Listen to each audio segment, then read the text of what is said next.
Sobre a reforma tributária especificamente, nós ouvimos o economista-chefe da Warren Hanna, o ex-secretário da Fazenda e Planejamento do Estado de São Paulo, Felipe Salto.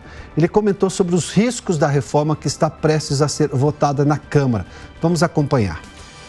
O primeiro ponto a destacar é que o novo texto apresentado para o chamado substitutivo da reforma tributária, no âmbito da PEC 45, traz algumas mudanças preocupantes. A nosso ver, o texto já tinha alguns problemas, sobretudo no âmbito do Conselho Federativo, que pode estimular o pagamento de créditos sendo gerados em cima de notas não fiscalizadas. Ainda o problema da definição das alíquotas, que ficaria a cargo de estimativas. E um terceiro, que é o tamanho dos fundos, principalmente do Fundo de Compensação para os incentivos do ICMS. No novo texto apresentado na noite de ontem, e que nós estamos analisando aqui na Warren Hanna, percebemos um dos principais problemas, que é a mudança na transição para a criação do chamado IBS, que é o Imposto Subnacional, o IVA, como é chamado, Imposto sobre Valor Adicionado, que já começaria com uma alíquota de 0,1% a partir de 2026, sendo que o ICMS e o ISS dos estados e dos municípios só começaria a ter as suas alíquotas reduzidas lá em 2029 e com uma trajetória de redução mais amena do que a prevista inicialmente. Isso pode levar a uma tributação muito maior do que se imaginava antes e gerar uma série de complicações, como nós estamos analisando. Preocupa que esse texto avance tão rapidamente e sem que esses detalhes tão importantes sejam debatidos. De novo aí, né, o Felipe Salto está fazendo menção a esse assodamento, essa pressa em votar algo que sim tem uma complexidade gigantesca. É que os parlamentares, sejamos justos, né? Os parlamentares têm o direito de ter o texto em mãos, um tempo para entender, consultar suas bases ou seus assessores para saber como vão votar. Porque senão cada parlamentar vota de acordo com a liderança e a liderança discute questões políticas. É importante esse tipo de coisa. De novo, a reforma tributária foi votada, foi discutida nas comissões todas, houve um tempo, campanha. Por que não mesmo a reforma da Previdência, perdão, por que não mesmo com a reforma tributária? Vamos conversar agora com o Felipe Dávila. Luiz Felipe Dávila está conosco também. O Dávila, seja bem-vindo, boa tarde. A principal reclamação que eu vi aqui, a gente está ouvindo, é de novo a questão do assodamento da discussão da reforma tributária.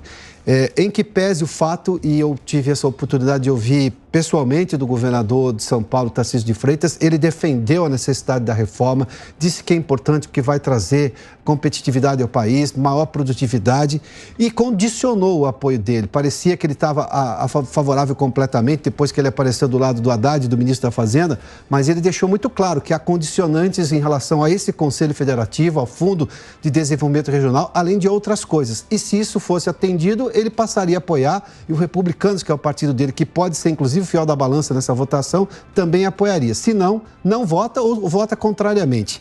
O Dávila, me conte uma coisa, estamos avançando e avançando em que sentido em relação à questão da reforma tributária? Boa tarde, Piotr. Olha, eu gostaria de pegar dois exemplos para mostrar como que tem gente remando a favor da reforma e remando contra. O governador Tarcísio está remando a favor da reforma, está em Brasília tentando discutir esses pontos específicos que você já mencionou aí nas reportagens, do fundo, do conselho, né? Tá tudo certo, é isso que ele tem que fazer, olhar os detalhes da reforma tributária para ter certeza de que nós vamos ter uma reforma melhor para o Brasil. Agora, tem uma atitude política em relação à reforma, que foi a questão do presidente Bolsonaro, que diz que vai votar contra, não importa que projeto aparece, porque é projeto do PT, não é do PT.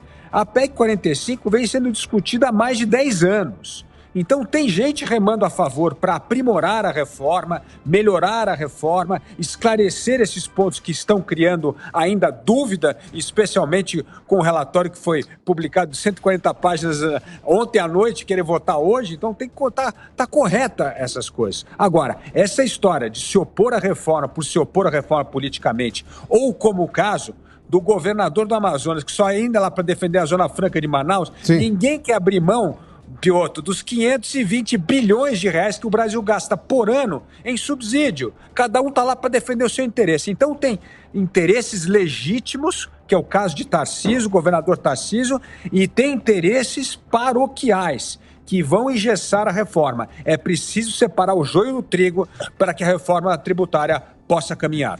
Até porque o governador, inclusive, fez menção, o governador Tarcísio me disse que ele, além de condicionar essa questão do Conselho Federativo, ou seja, primeiro precisa estar no texto constitucional, ele não quer nada por lei complementar, até porque lei complementar, num governo que hoje solta, abre as torneiras da fisiologia para comprar deputados, apoio de deputados, troca cargos, ou seja, lei complementar precisa de muito menos apoio, muito menos voto no Congresso, né? Mas ele também disse que está se colocando muito penduricalho num texto constitucional que é para simplificar. Então ele faz que não faz nenhum sentido. Daí também tem condicionantes em relação a uma série de penduricalhos que caíram de ontem para hoje.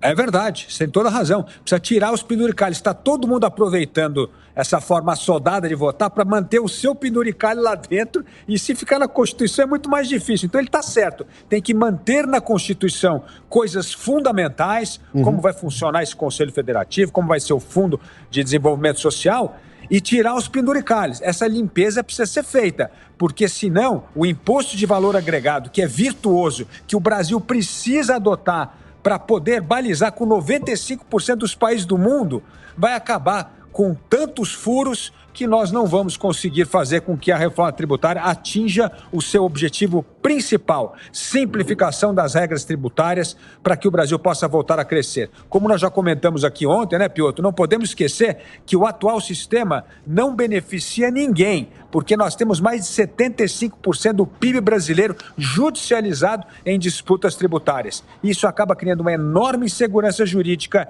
e principalmente drenando a competitividade e a produtividade da economia brasileira. Muito obrigado, Dávila.